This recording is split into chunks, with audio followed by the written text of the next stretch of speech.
Welcome back to the Spending Plan 101 series. This is week 6. Today's lesson, we're talking about short-term financial goals. So let's begin with an outline, and then we'll really get into this video, so I don't want to go too long. So an outline for today, we're going to talk about what we did last time, which was spending plan categories. We'll do a book review of The Total Money Makeover by Dave Ramsey. And we're going to suggest some short-term financial goals. And I'll define what I mean by short-term financial goals. Of course, give you a homework assignment. It's up to you. Again, it's for your benefit. And of course, I'll give you a summary of what we talked about today and give you a sneak peek for what we'll do at our next time. So let's get into it. All right. So last time we talked about these spending plan categories, and there were looks like 14 of them that I put up here on your screen. You can read them from income to insurance to taxes to entertainment. These are recommended categories. Again, these are some of the basic. I think it covered most of the bases that you should have in your spending plan. But again, this is for you. It's you have to, as you're recording all your transactions, you're keeping track of what your expenses are. You may find out there are other categories that I didn't include here. Again, you may name your category something else. Doesn't matter. Again, it's your plan. These are just recommended categories, the basics. I highly encourage you to really make it your own. Really take ownership of your spending plan and figure out what exactly you need to have included in your spending plan. But you're only going to find these things out by keeping track of your transactions. Okay.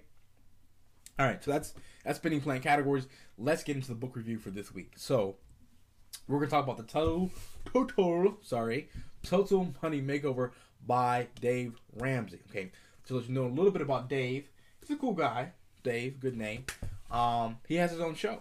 Okay. It's a radio show, and he is. This isn't the only book he's written. He wrote another book called Financial Peace, which some people argue is probably his best work.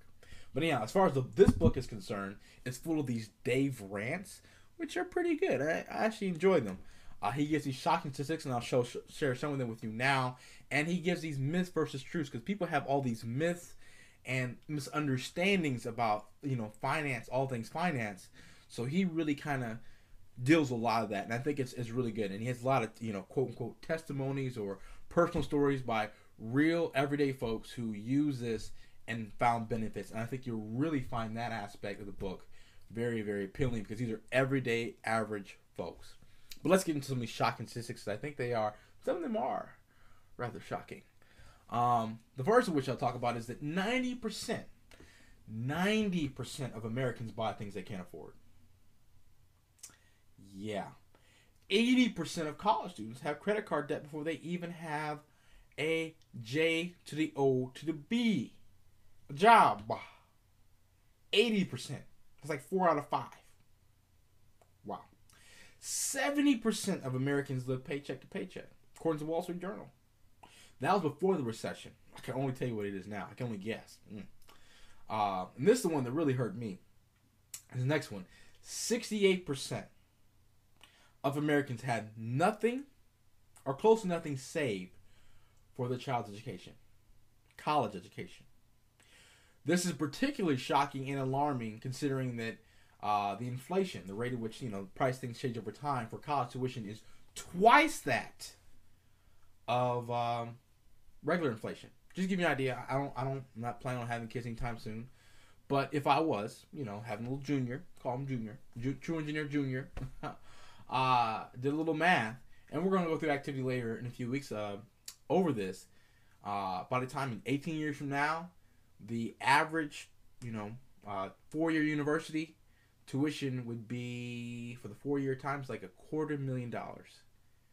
Private institution, $500,000. Can you imagine starting school, fresh graduate, and starting off with $250,000 to $500,000 of debt? Of course, my son, my kids, are going to get scholarships. But still, there's not that much scholarship money out there. So we need to save something. So, okay.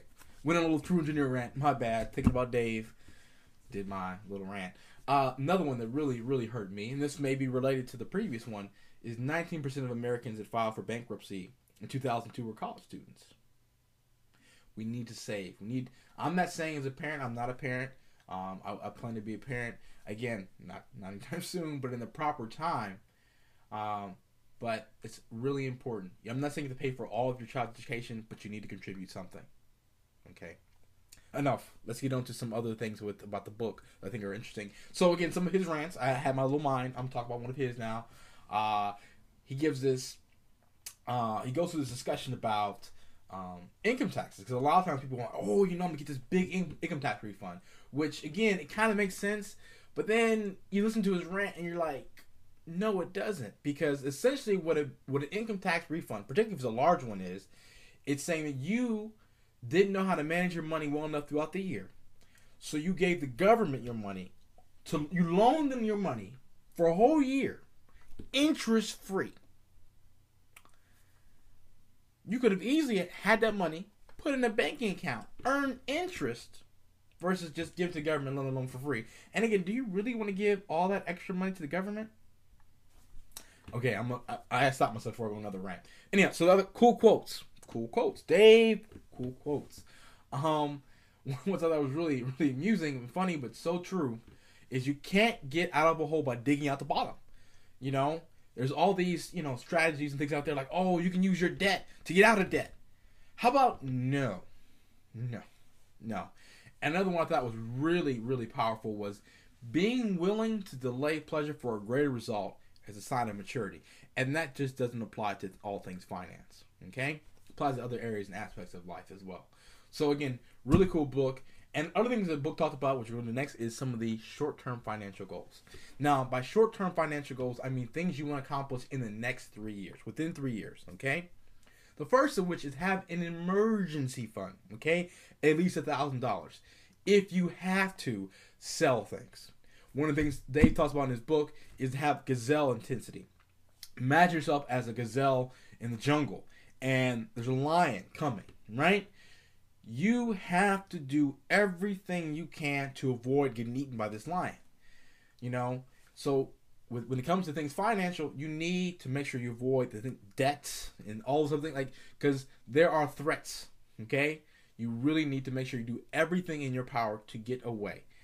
Another one related to this is, again, zero credit card debt. Okay, zero, none, zilch, nada. Yeah.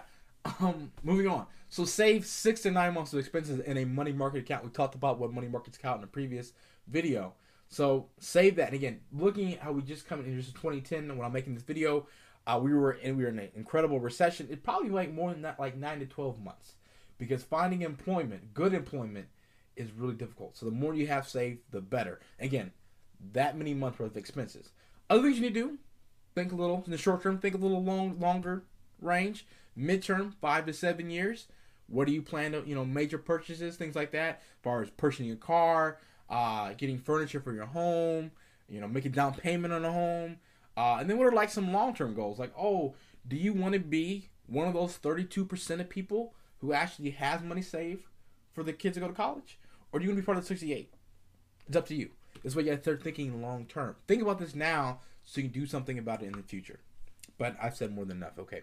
So your homework assignment: record your transactions, do this every day, next 12 weeks.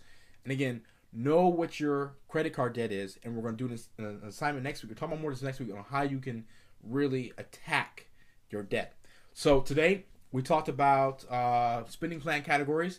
We went over the Total Money Makeover by Dave Ramsey. Talked about some short-term financial goals. I gave you your homework assignment as always.